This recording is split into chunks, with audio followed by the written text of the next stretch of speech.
صباح الخير عليكم او مساء الخير حسب الوقت اللي بتشوفوني فيه. ازيكم يا جماعة، عاملين ايه؟ هعمل معاكم دلوقتي حاجة الاطفال كلها بتحبها. هعمل دانة الشوكولاتة. هنستخدم لتر من الحليب ومعاه معلقتين من الكاكاو ومعلقتين من النشا. هنحط الحليب دلوقتي في الحلة بتاعتنا، وبعدين هنحط معلقتين الكاكاو. هعملهم بالمصفى كده زي ما انتوا شايفين علشان ما يبقاش فيه اي تكتلات. بالطريقة دي تمام. هنقلبه بقى بالمضرب بتاعنا كده.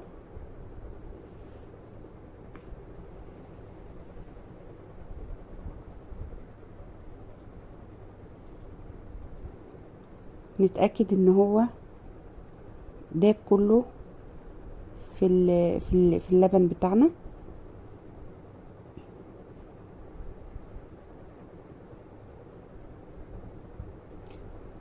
هجيب بقى معلقتين النشا، معلقتين كبار، هعملهم برضو بالمصفى علشان ما يبقاش فيه اي تكتلات.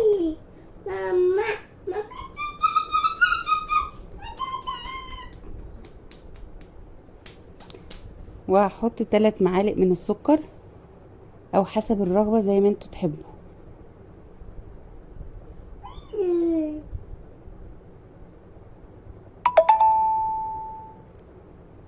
وهنقلبه كويس.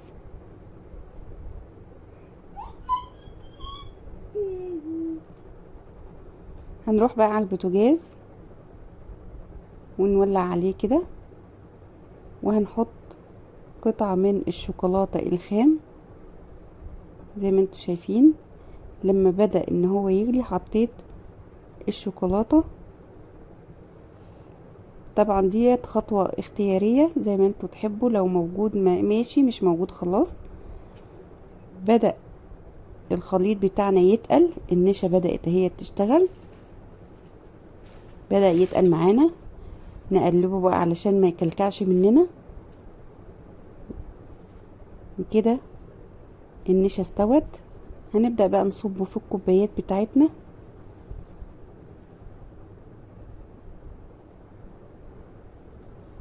زي ما انتوا شايفين كده. ودلوقتي بقى عندنا دانيت احلى من الجاهز وعلى قد ايدينا.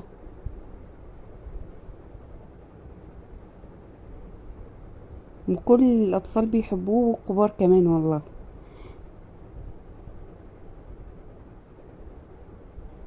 طبعا بنفضل نقلب فيه كده علشان ما يكلكعش. طول ما احنا شغالين بنفضل نقلب فيه.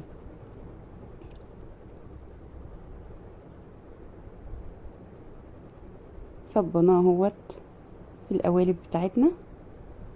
طبعا بنسيبه لما يبرد وبعدين بندخله التلاجة.